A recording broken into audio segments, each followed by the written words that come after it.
Hi, everybody, and welcome back to my channel. It's Russell with Ink and Paper Blog. How are you all doing today? I'm back again with Hunter to talk about the National Book Award. Welcome back, Hunter. Year number 4? Yeah, it is. Oh, wow. I know, 4 years that Hunter and I have been dissecting and reading. Well, Hunter's been reading the National Book Award list way longer than I have. But we love doing these videos. We love the National Book Award. And Hunter, we have thoughts this year. Oh, yeah, plenty. So just if you haven't watched one of these videos before, Hunter is an amazing bookstagrammer, just profiled in the Riverhead newsletter. So he is out there, and if you are interested in fantastic book reviews, please follow him. I'll link his Instagram down below. And he is currently reading all of the National Book Award long lists from the beginning. So he is an expert, I'm telling you right now. So Hunter, let's talk about the 2022 National Book Award long list. So when this list came out, what was your initial reaction? I remember refreshing the page, because that's the thing, because it also took minutes for it to refresh, because they always take a couple minutes after they say they're going to release it. And I remember refreshing, and then I just remember going, wait, what? Wait, I recognize like 3 of these, I think. Wait, what are these? I haven't heard of it. And then I just panicked because I thought, and I started sweating because I realized I was going to basically have to order all of these because I didn't have I think I had ARCs of 2 of them. And I had a finished copy of 1. So I ended up ordering 9 books. Yeah. I had 3 of them. 1 was an ARC and 2 finished copies. I had to order 8. And 1 we cannot get, but we'll talk about that in just a minute. So this is a list of 10 books, 8 debut novels, 4 short story collections, which is very, very unique in that and of itself. It was a very interesting list to start with. You and I are in the bookish world. So when we don't recognize books on the list, that's strange. Yeah, it's so funny because I can I think that 2 years ago I only got 4 and I was really upset whenever I was throwing out my guesses, but some years I've gotten 7, 8, 9, and so to not have predict, I think I had the Rabbit Hutch on my radar, but not as one that I was predicting. And then I hadn't even read I had just gotten a copy of The Town of Babylon, so didn't know enough to know if it would qualify. And so, yeah, this was definitely a shocker for me. Yeah, absolutely. And this was one of those years too, where when you don't know any of the books on the list, you don't really know where it's going or what the thought process was. Right. Normally, you know a couple of books, so you sort of start to get a theme in your head, right? This time I was kind of I don't know what their thought process was in regards to what they were sort of looking for. Have you still not kind of come up with that in your... I do. I feel and you can tell me if you feel the same way too. There's a lot about, there's a lot of stories about the immigrant experience in America, or coming to or from. So there's a lot of stuff about different cultures, which I think is really powerful. There's also a lot of stuff about coming into your own. So sort of learning how to live as your authentic self within the spaces that are available to you. I find that a lot. How about you?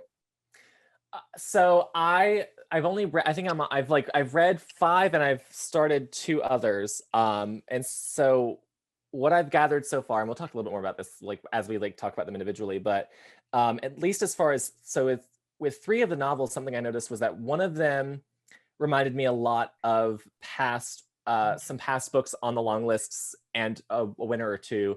The Town of Babylon looks a lot into the the suburban type novel, the Revolutionary Road type things. And then All This Could Be Different has a very millennial sad girl type vibe. And then the Rabbit Hutch is kind of reframing in certain ways, the Lolita type story. And so I'm seeing a lot of callbacks either to classics or reimaginings, re-envisionings of certain more recent styles of books, but just reframing them in different ways and recontextualizing them, I guess. So I'm seeing a lot of that, which is really books that are in conversation with like past books, which is interesting. Oh, interesting. That's well, I can't wait to dive in that. I should definitely tell you, one, Hunter and I have been talking about this list long before we started the record button. We definitely have a ton of thoughts. And two, this video is going to be pretty long because we're going to allow ourselves to talk about things. And I hope you're along for the ride. So I thought, Hunter, what we would just do, I've read all of the books that are out. So it's a short time period. It's the Booker gives you a lot longer between long list and short list. This is just about like 2.5 weeks. So to read 10 books, if you've read none of them, and that's a big, I think that's a heavy lift. So we did our best, rushed through some of them, trying to get them done. But we're just going to talk about them in alphabetical order, give you our thoughts on each of them, and go from there. But we're really going to start with the one that we can't give any of our thoughts on because it's not out yet. And that is, I'm just going to hold this up because it's on my iPad here. When We Were Sisters by Fatimah Asghar. I think that's what it's out from Oneworld. I tried my darndest to get a copy of that book to try to read it for this.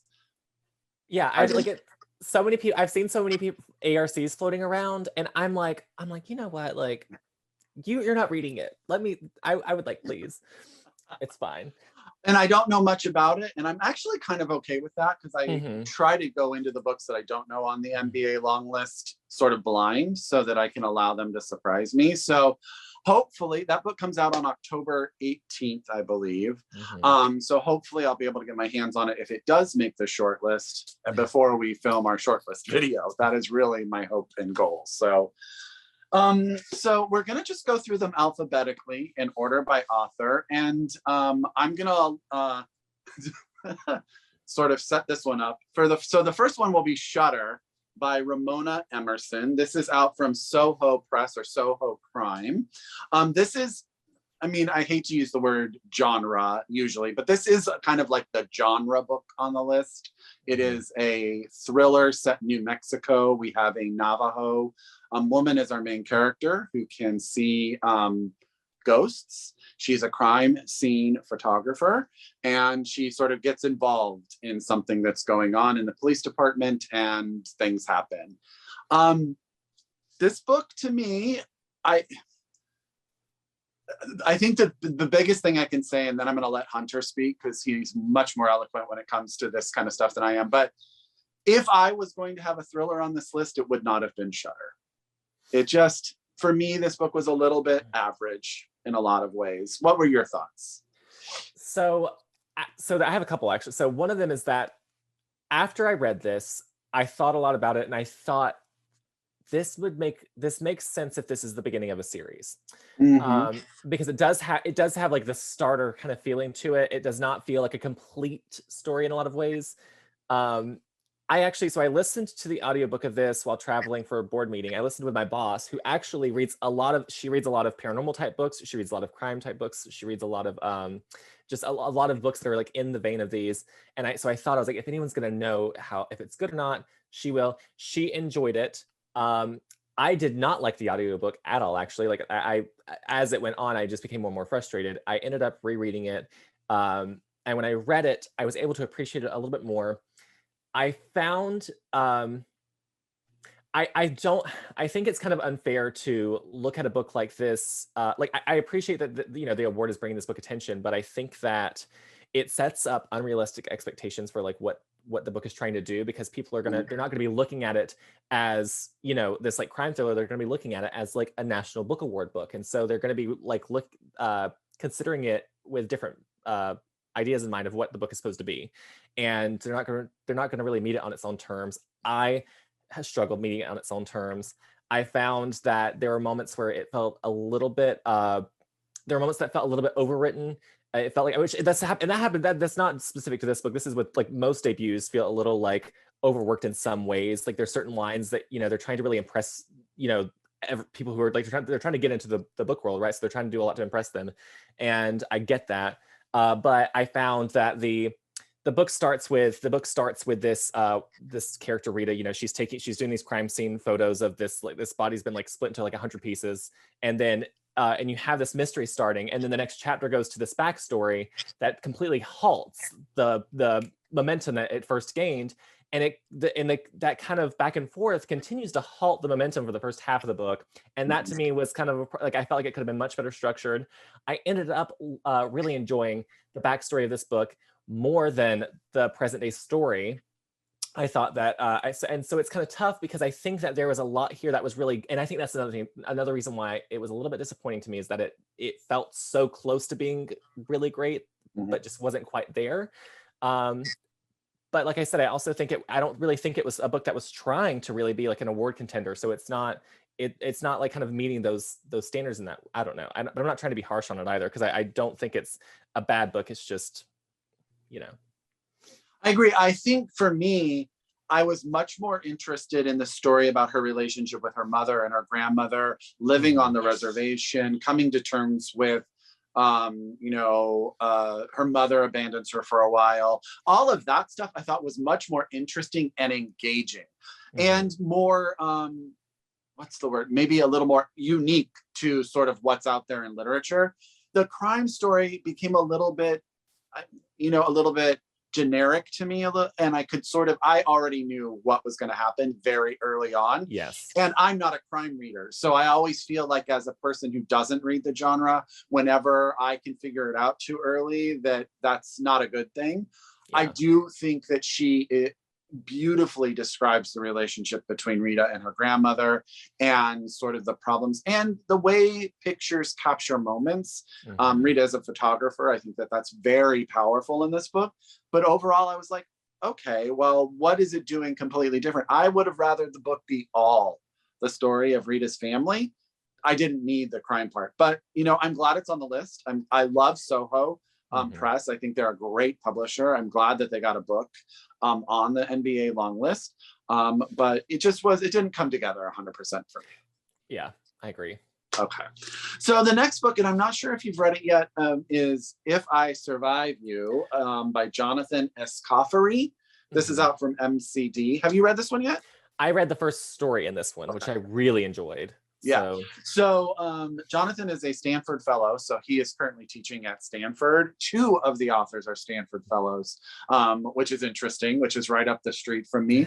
This is an interconnected collection of short stories about a Jamaican family that moves to the United States, Miami.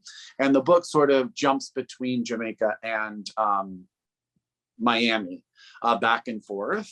So tell me what you liked about the first story, and then I'll sort of come in with my thoughts. So I felt like, at least from the first story, that it had I think the first story is actually a great opening to the book, because it sets up what I think will be a lot of similar themes and ideas that are explored throughout the book. It's kind of what it looks like. I also think that connected stories, any type of short story cycle, is going to be easier to judge for this type of award, because we're kind of seeing it with a similar lens that we do to novels. I don't know if that's always fair to other short story collections, but that's just kind of a thought process I have on that. I thought the voice was really strong. I thought that his economy of language was great. I thought that his ability to create sympathetic characters who are still really flawed was great. I think at least from that first story, I was really impressed with it. So. Yeah, so one, I highly recommend the audiobook if you're an audiobook reader, because the narrators catch the accent really well. And as a reader, I always struggle with certain typographical accents. Sometimes I don't catch and so hearing it's better for me. What I loved about this is that the stories they are interconnected, and they are all different short stories, but you are sometimes getting rehash of stuff that was in another story. So as you're continually building the dynamic of this family as the story goes along. I also felt that there was a real palpable masculine energy throughout this book, that I really just enjoyed the way he sort of looked at that and sort of talked about it. He's a very talented writer. This is a very strong short story collection, in my opinion. And I'm really excited that more people are probably going to read this, and that it's out there in the world. Yeah, it definitely, like, at least from the first story, I thought, oh, I was like, if the rest is as good as this, I can see it making the short list easy. Oh yeah, and I think that for me, it just he had such. You know who he reminded me of in a different way? James Brinkley, is his first name James? Jamal, Jam- A Lucky Man.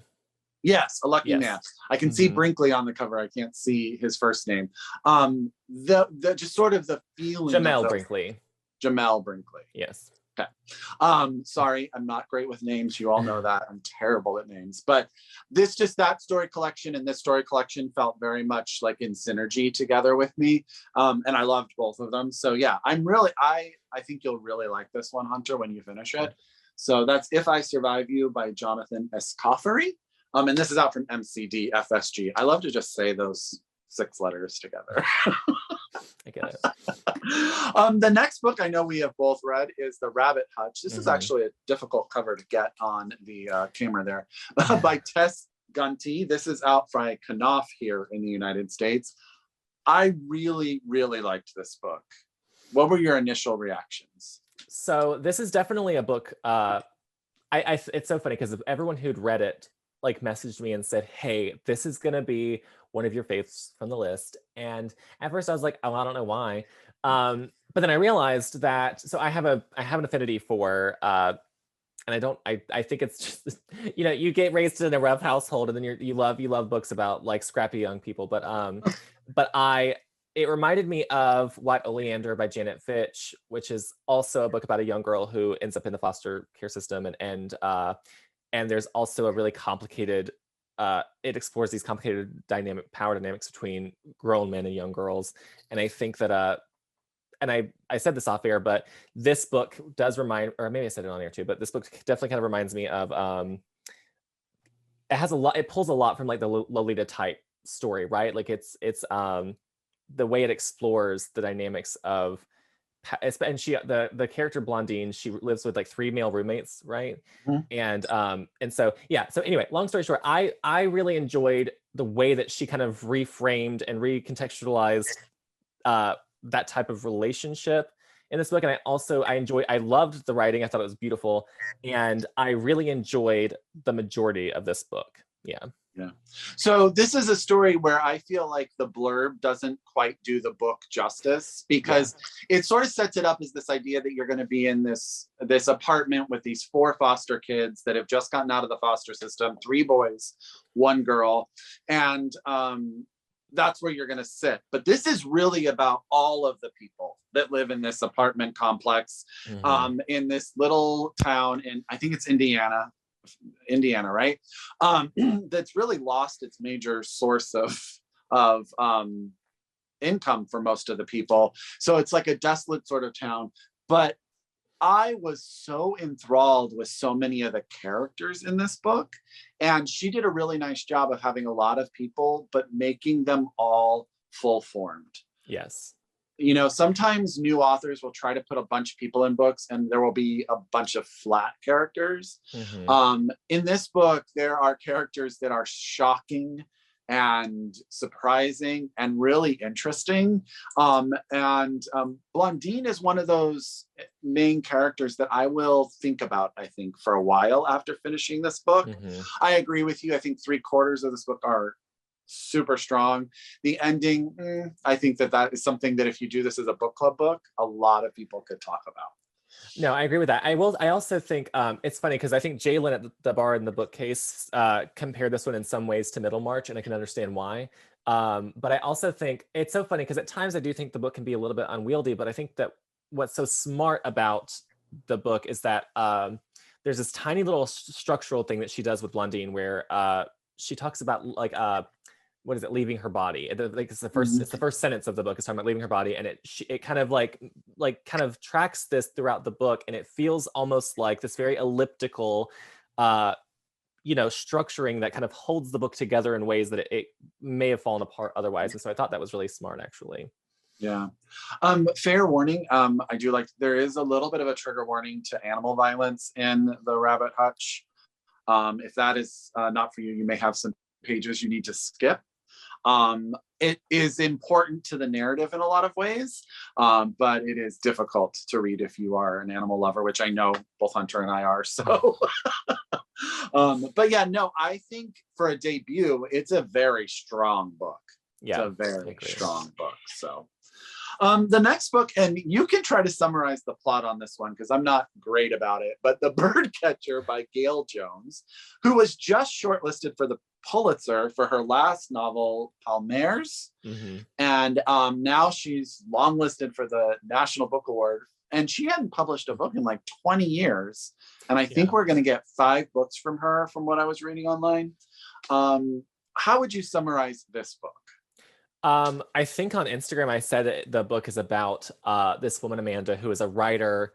You know, like it's her and like this couple that she's friends with, who were American expatriates in, oh gosh, where are they at?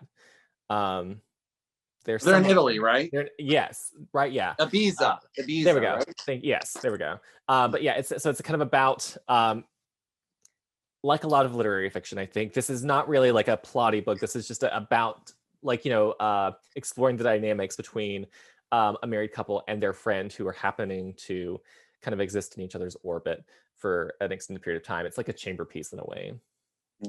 So one of the things, and I think it's at the very beginning, you find out that the wife in this couple continuously is trying to kill her husband, which I thought was at times laugh out loud funny, and also horrifying at the same time. And it is really like this discussion of art and Black women in art. And it reminded me a little bit, this is just weird to say, but like Rachel Cust's last book, Second Place? Second Place is the same sort of this meditation on art, but this one's done with like just turning up the volume in a lot of ways. Gayl Jones can write. Like, there were many times I was like, oh, okay. Well, did you know, I don't know if you know about, like, you know, this was originally published in Germany in 1983. So I think that's really interesting, because, and I mentioned this to Bernie Lombardi from his Bookstagram, but because he loved the book, and I really enjoyed the book. The ending did not come together for me personally, but he loved the ending, and I think that it's another one of those books where like it'll be great to discuss the ending with people. But I think that you can tell that it's funny because like whenever I was first reading it, before I realized when it was published originally, or when it was first written, I thought, wow, I was like, this reads like a lot of the books from like, you know, definitely like pre-2000s, but like even pre-1990s. Like it feels like a book that I think that there was like a style shift, especially around like the late 90s into the 2000s and now in 2010s. I think there's been a lot of stylistic shifts, and this kind of feels it feels more like books from the 80s in the way it's written and how I don't know. I think that I mentioned this off air, but you know, I think that a lot of newer writers do a lot more hand-holding. They do a lot more like explanation of things, especially because I think the reality is it's tough to write about the things people are writing about without I think we're writing about much more complicated things. We're trying to have more nuance about different discussions than we've had before in literature. So we're having to like create new ways of kind of diving into those discussions. But she is doing a lot here with same thing, going back to that whole idea of the great economy of language. I think that she has such command, such control of every sentence. Every single line is like so well done. And I never felt like, even whenever things didn't come together for me, I felt, oh, she knows exactly what she's doing and she's executing it exactly how she wants to. Yeah. You know, this was the first book I've read by her, and now I know that I want to read more because I think she's an immense talent. And I know a lot of people have said that we've been sleeping on her as a writer. But I also felt how I sort of feel whenever I read a Toni Morrison book. Gayl Jones is not writing for me. She's writing for her art. And she's like, you can come along for the ride and you can do with it as you please, but I'm not going to do anything to make this easier on you. And I appreciated this book. This book challenged me in a lot of ways. It made me think. And a lot of the time I'd stop what I was doing and go, oh, I need to reread that again. I want to reread that idea. So I'm interested, very interested in her work. And she's one of the few people that this is not a debut. So right. Yeah. I would be shocked if this book did not make the short list, to be honest with you. So yeah. So the next one, and I don't know if you've, I think maybe this is one that you've started. The Haunting of Hajji Hotak and Other Stories by Jamil Jan, and it's Kochai. I don't know how to say that last bit of his last name. Kochai. And this is a collection of short stories that center around the Afghan experience, both here in the United States and also in different parts of Afghanistan. I read this one this morning. I'm one of those people where I always find short story collections are hard to review, right? Mm-hmm. And there are stories in this that I think are phenomenal, like mm-hmm. award-winning, amazing. And then there are a couple where I was like, I think he is an immensely talented writer. There's a lot of violence in this book, a lot of death, and he has a very, you said economy of language in a number of these, and that may be an overall theme actually through a lot of these books, mm-hmm. Other than Town of Babylon. I just think that this was very fascinating to me. I had never heard of him. He is the other Stanford Fellow, by the way. And an immensely engaging collection, very powerful, mm-hmm. dark at times, but I really enjoyed it. But it's hard for me to review short story collections. Is this one you started this morning?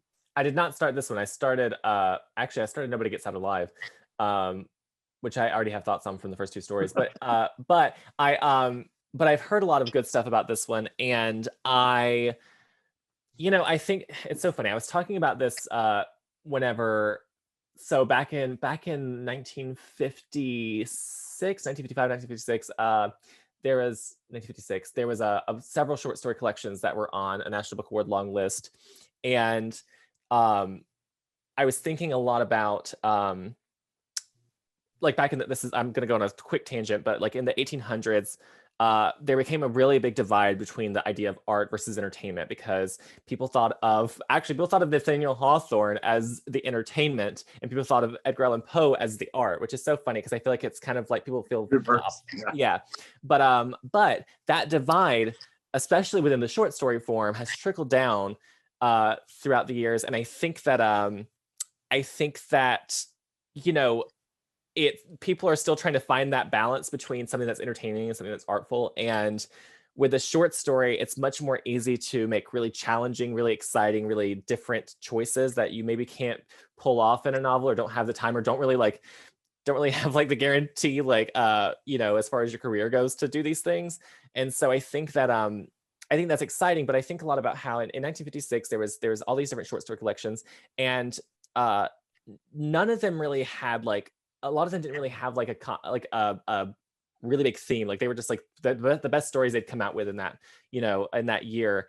And but I think that now short story collections often do have a theme. They often do have a lot of reoccurring ideas and motifs and all these things, because I think that people are they know that short story collections don't really sell well. A lot of people don't really read them. And so I think that now they're trying to create short story collections that are more targeted toward awards, because they want it to get that attention in that way.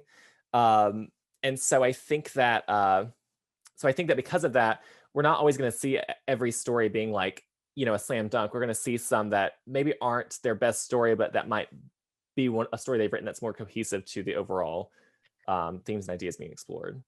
Oh, that's an interesting idea. So one, I just want to again point out that when I said Hunter was the expert extraordinaire about the National Book Award, when he can pull out 1956 had a lot of short story collections.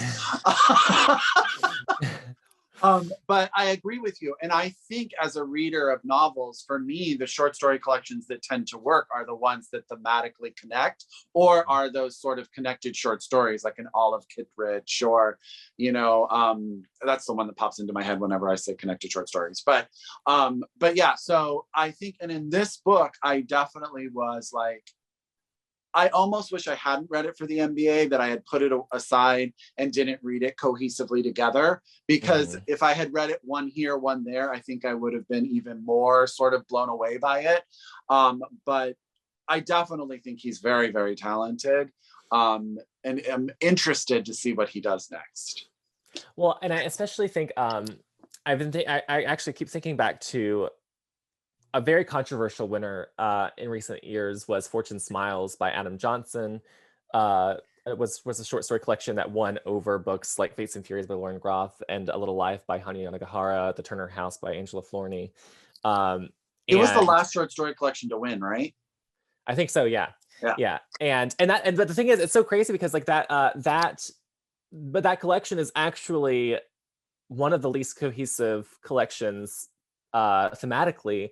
But it really, I have like some issues with some of the ways that he, I think that he definitely does not always approach the way that he writes about. I think he writes about North Korea in ways that I think is a little bit like, ugh.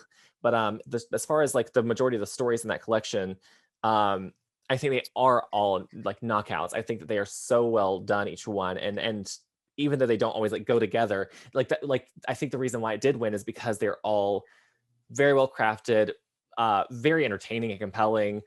Each one is exploring something like totally unique to we just don't really see a lot of the things that he's doing in those stories. And so I think that that's actually why it won, which is just funny, right? Because we're just talking about how it is easier sometimes to judge these stories. Like I think Florida by Lauren Groff, which I think I loved all the stories in that, but it is also very cohesive. I think the same year that Fortune Smiles won, Refund by Karen E. Bender was on the list. And that one was all about like poverty and money in different ways, similar to kind of how like Abundance was, or The Great Offshore Grounds. And so yeah, it's just interesting that like that we think it's easier to kind of engage with short stories in this way, but then the last book to win was one that was not. So yeah, interesting.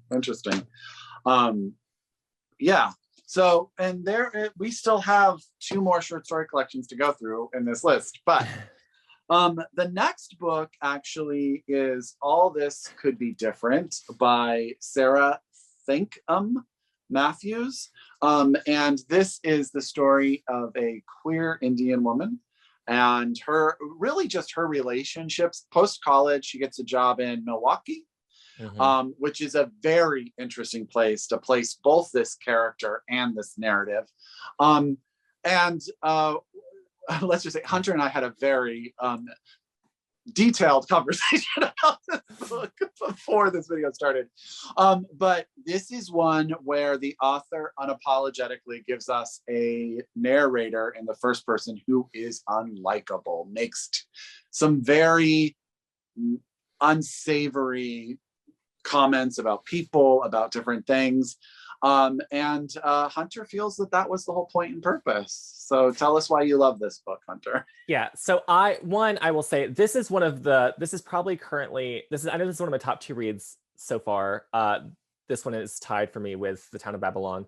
But the reason why I loved it is, one, I think it's really cohesive as a book, but I also think it kind of is, to me, it feels like a more complex, more interesting version of like the sad girl millennial novels we've seen, especially from like Melissa Broder and Otessa Moshfegh and all these things, because we're kind of seeing how, you know, the sad girl millennial book cannot really that form cannot really hold quite as well when you have other elements. Like I think about a book like My Year of Rest and Relaxation, which I loved, but you know, it's easy for like a white woman to kind of mostly just be depressed because like she does not have these other elements that are like affecting her in the ways that a woman of color, a queer woman, might have. And I think that I mentioned this earlier, but you know, like the character in the protagonist of this book, she is Sneha, is that her name?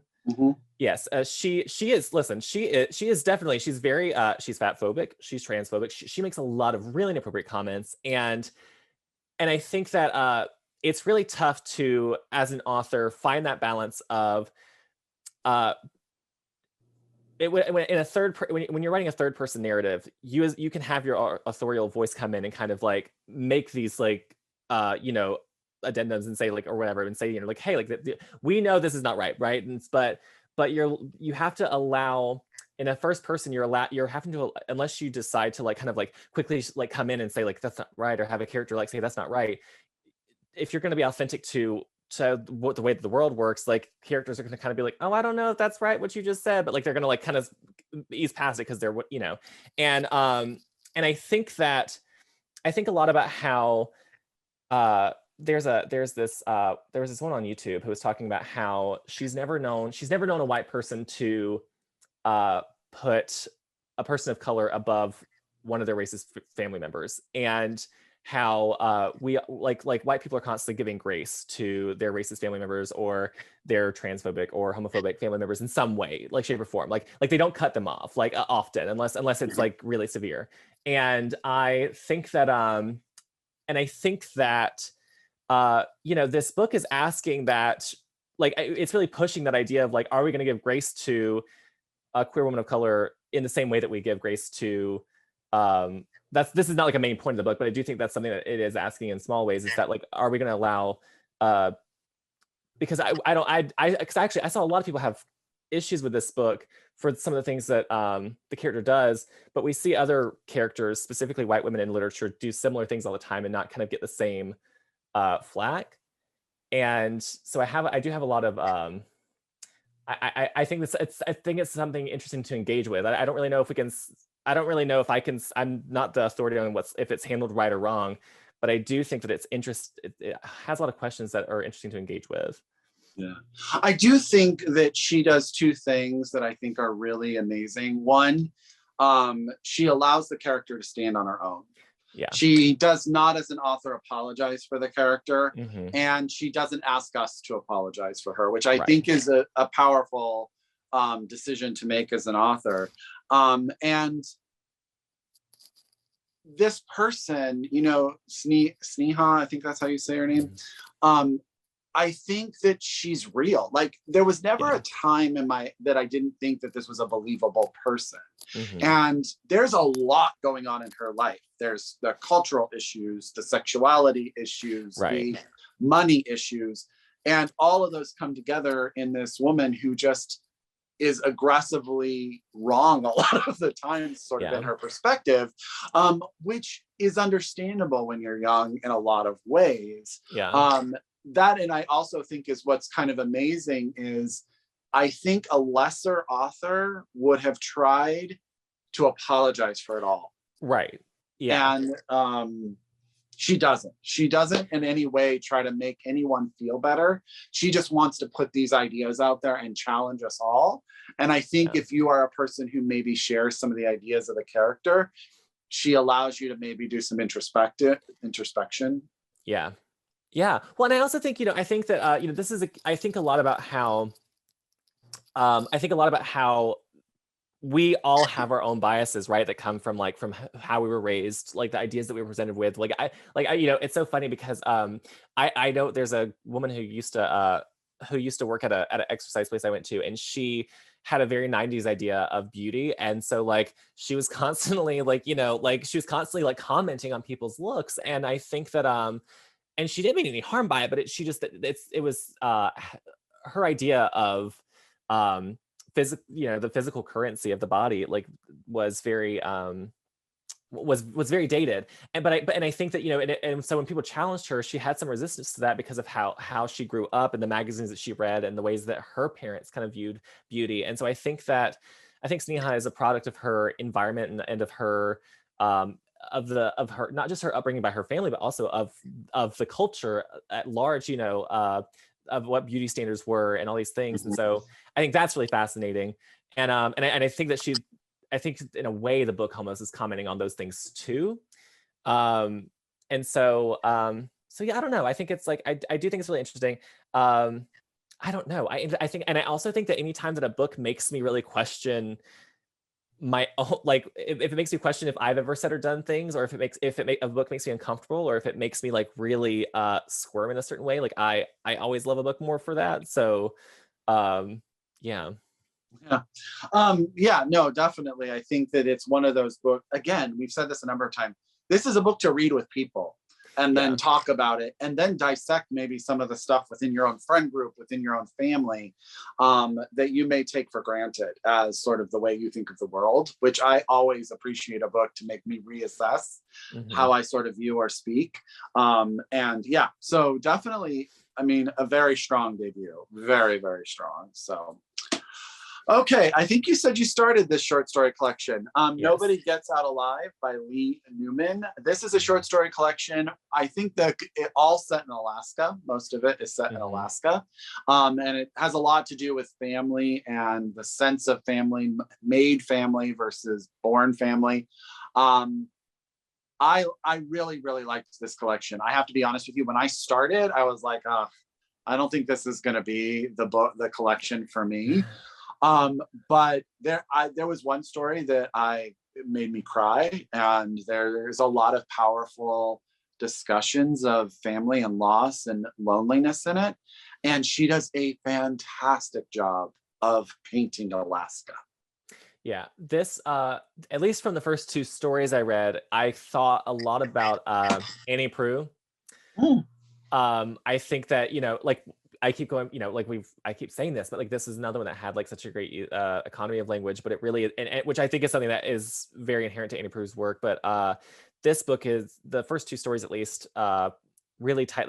Like there's so much that she's doing in every single sentence. Like there's like, I think about Phoebe Waller-Bridge always talks about in how in Fleabag, like she has the characters, like 3 things have to be happening in every scene.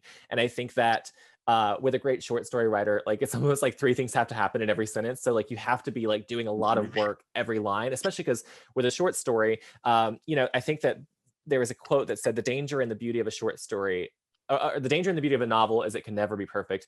The danger and beauty of a short story is that it can be. And I think it's just because it's such an easier like length to control in a certain way.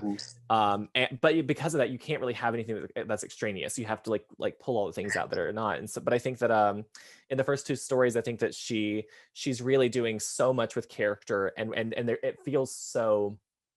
It also has a very Alice Munro-esque way about how it feels like there's so much life going on outside of the lines, and I think that's really beautiful.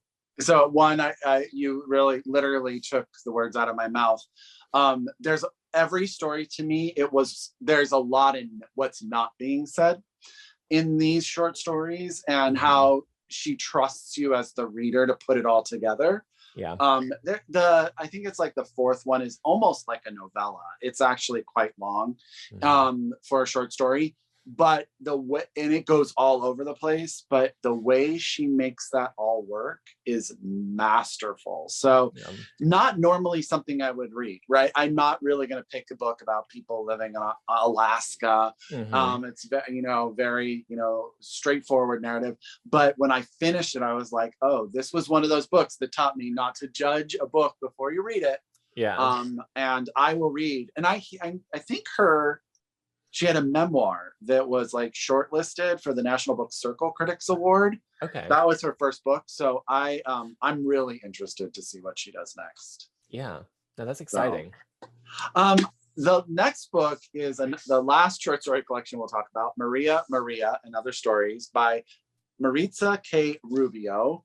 I started following this author because I started reading this, blown away by her. She is amazing.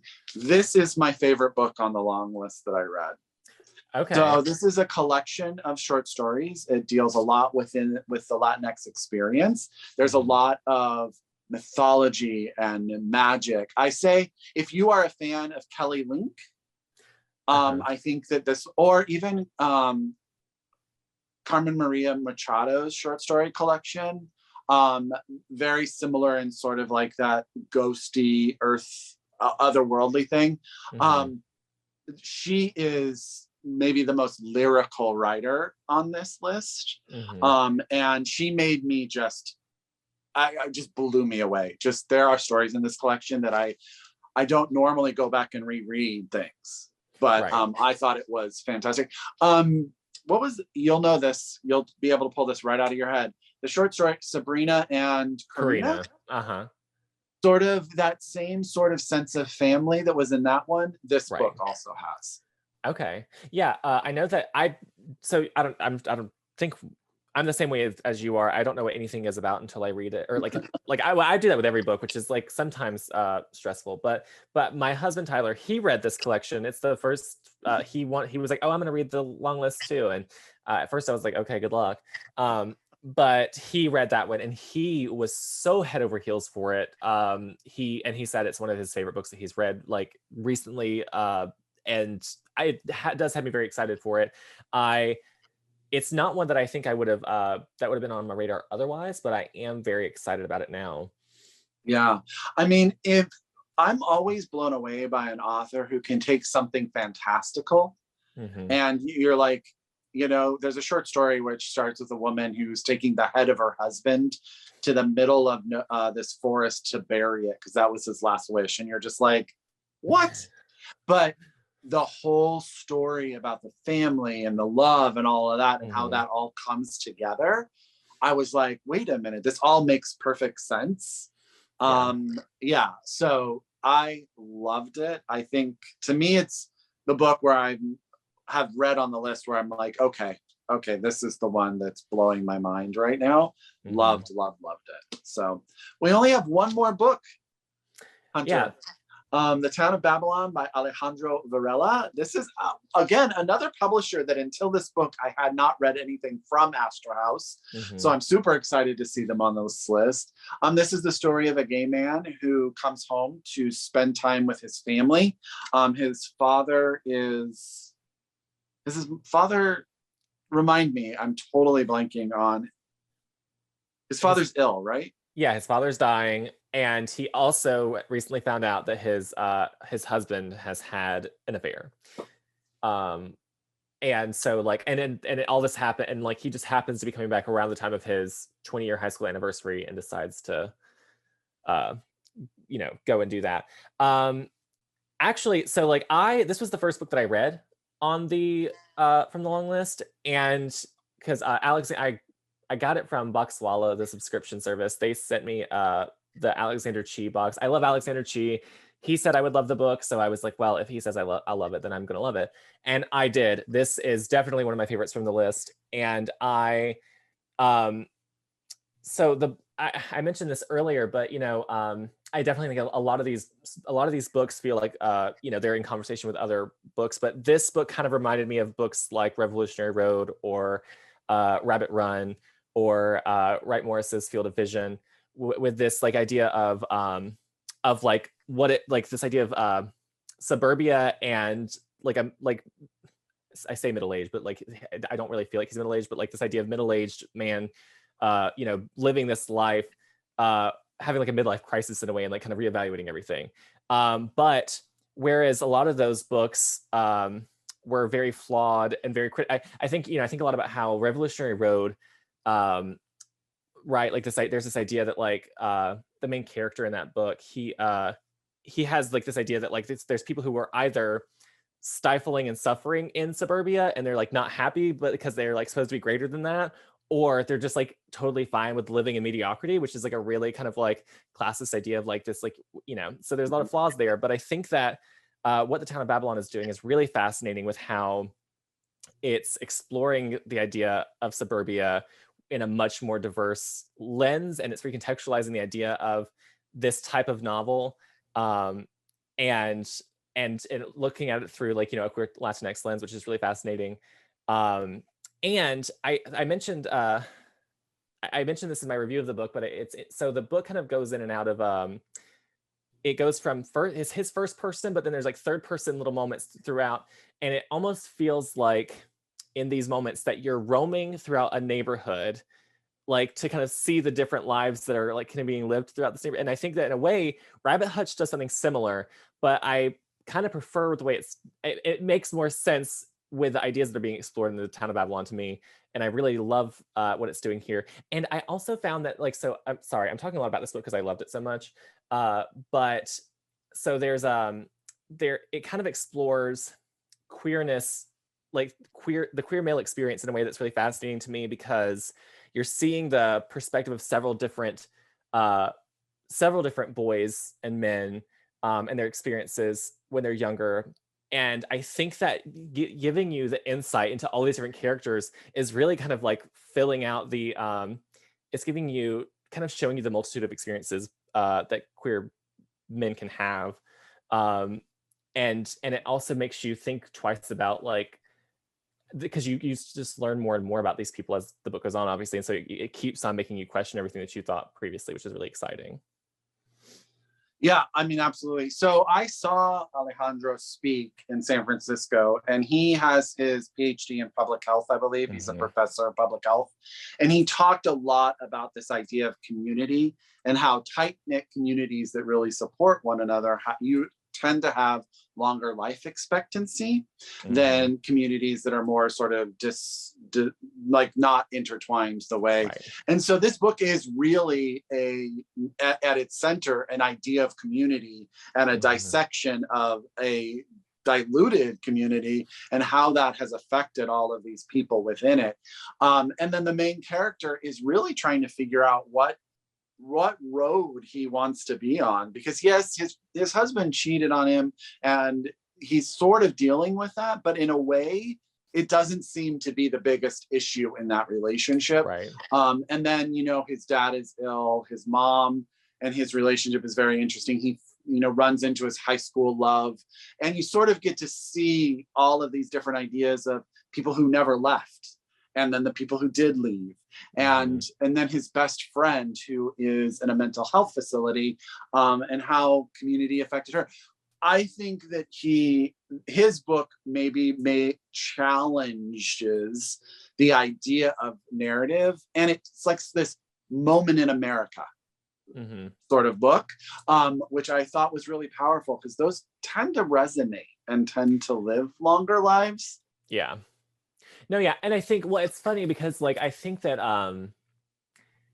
I think that actually for both they do it in very different ways, but I think that both Town of Babylon and All This Could Be Different are definitely, there's a lot of social commentary, but never in a way that feels like special episode, right? Yeah. Like, and I think that that's like really challenging, because it's very difficult, especially now, because we're seeing and I think publishers tend to push a little bit more on like emphasizing certain types of conversations, even more so than like the author maybe like is want to be more nuanced about.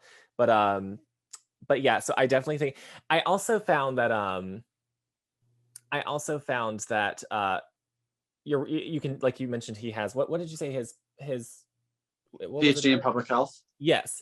And you can tell that it's so funny because, you know, you can tell that he has like such a deep knowledge of this and how he's writing this. And I think that some people could argue that there's a little bit of just like info dumping at times, but I thought it worked for what he was doing. Yeah. So I didn't really have an issue with that. This is definitely one that I would really love to see on the short list. I think it was a really strong book altogether. I also found that I definitely don't think it's you know, I think that we've kind of become more, I think the general reader tends to enjoy, or the general reader of these types of awards tends to enjoy prose that are a little bit more like lyrical in a way, or, you know, but I think his like stripped down very like, I actually love this because you don't see this in a lot of debuts. It never felt like he was trying to impress me with a sentence. And I actually love that. Like it felt like he was like, it all felt like it was just contributing to the novel without feeling like he was trying to do a magic trick in a way. And I think, yeah. So I think he has more of a journalistic almost tone to his writing, or like someone who would write a public health paper. He does have an immense vocabulary. I will say there were quite a few words that I was like, either I haven't seen in a really long time, or I needed to look up myself. But I liked it. I mean, the whole book is to challenge you in a lot of ways and your ideas, and I sort of really, really love that. So yeah, so that's the long list, Hunter. Yeah. Do you have, what are your predictions for the short list? Well, so I feel weird in the fact that I don't know anything about one of the books. Yeah. So I can only judge the 9 books that I have. I have to say that if I had to pick a short list, I would, the ones that I really want to see on it are The Town of Babylon and Maria. Those are the two books that I read and were like, thank you, NBA, for introducing these books to me. I think The Birdcatcher is a book that I think should make the long list. I think that it does the most with form. And I just love sort of I don't give a hoot what you as a reader need. This is a book for just enjoy it as it is. Then I sort of get into this land of what is, I do think that All This Could Be Different should be on the list because I think it's maybe the most challenging book to people, society, readers. And I think that, and then If I Survive You, I think I really enjoyed what he did, but I loved the Rabbit Hutch in a lot of ways too. So it's a very even list for me. It's a lot of really good books. And only a couple that I would say are like blew my mind. So you want Town of Babylon, for sure. Yeah, Town of Babylon is definitely, I think Town of Babylon, All This Could Be Different. I do hope The Birdcatcher makes it. I think it is like I think, like the whole point of the National Book Award, right, is that it's the best written book by a US writer. And I think that sometimes people get hung up on, they misunderstand that the National Book Award is different than the Pulitzer, because the Pulitzer is looking for a book that's preferably dealing with American life. But so like, I don't really think that the fact that The Birdcatcher is not in the, I don't think that's going to like hinder it in any way. If anything, I think that it might just be that it's going to come down to if the ending works for those judges or not. I think that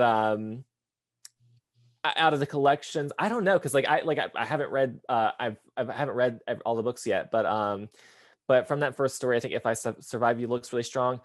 The first two stories I read out of what is it? Nobody Gets Out Alive? Is that the one? Nobody Gets Out Alive. Yeah, like what I've read of that one, I really enjoyed so far. And I really am curious about When We Were Sisters, because like that could end up being like a book of the year type thing. So yeah, Bernie and I talked to this about it a little bit when we were talking about the Booker. Sometimes I feel like when you're doing an award shortlist, certain books are fighting against each other, right? So normally I would say on the list you would have the short story collections fighting against each other. They debut. When you have 8 debuts, they're not, you can't say they're fighting against each other, really, right? But I do think the 4 short story collections are fighting against each other. And I don't see more than 2 of them making the long list, but who am I? I didn't expect to see 4 on the long list. So, and I actually think that they are strong. All of them are strong. So I definitely think it will come down to the preference of the judging panel. But it's weird to have a book out there that you don't know anything about. Yeah, well, this kind of feels like, because this happened in 2020, which you had read it, but it had not come out yet, was Leave the World Behind by Ramona Long. And that book, which is really funny looking back at that one, because that book was considered by many to be the front runner at the time. When actually I wrote about this recently, but I was thinking about that one because I think that we have this idea of like the narrative of the awards, right? And I think that a lot of people thought, because that book really unintentionally captured the feeling of 2020 better than any other book, people thought that would be the winner. But I do actually think that looking back, Interior Chinatown makes the most sense, because to me that book was actually the most interesting, the most like it was structurally challenging and very innovative. And that's the thing too. That's why I can't get over this year, because I'm just wondering.